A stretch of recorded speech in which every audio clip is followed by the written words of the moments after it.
ఇలా నాకొక ముగ్గురు కాంగ్రెస్ పార్టీ ఎంపీలు కలిసిరు. లేట్గా ఎందుకు పెడుతున్నా, 4 రోజులు లేట్ ఎందుకైంది రిజల్ట్ అనేది, రిజల్ట్ అయిపోయినాక కూడా 4 రోజులు లేట్గా ఎందుకు పెడుతున్నా అనేది కూడా చెప్తా ఉన్నాం. నాకు ముగ్గురు కాంగ్రెస్ పార్టీ ఎంపీలు కలిసిండ్రు. ఇక వాళ్ళు నా దగ్గర మిత్రులు కాబట్టి వాళ్ళ పేర్లు నేను చెప్తలేను, కానీ వాళ్ళు కలిసి స్వయంగా వాళ్ళు నాకు చెప్పింది ఏంటంటే, మేమందరం కూడా బీజేపీ క్యాండిడేట్కి ఓటేసినాం, రేవంత్ రెడ్డి గారు చెప్పిర్రు, మేము చేసినాము, మరి ఇది ఒకసారి ప్రెస్ మీట్ పెట్టి అందరికి కూడా చెప్పు అని స్వయంగా కాంగ్రెస్ పార్టీ ఎంపీలు, ఆ సంబంధించిన ముగ్గురు ఎంపీలు ఎవరైతే నన్ను కలిసిండ్రో వాళ్ళు చెప్పమంటేనే నేను చెప్తా ఉన్నా. మరి అప్పటిదాకా దీని మీద స్టడీ చేయలే.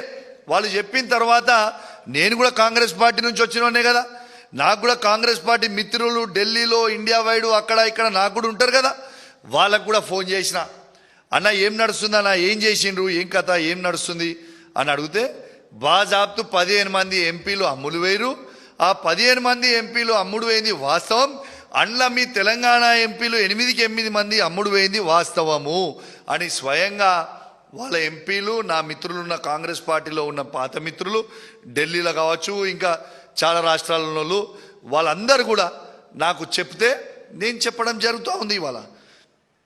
ఇవాళ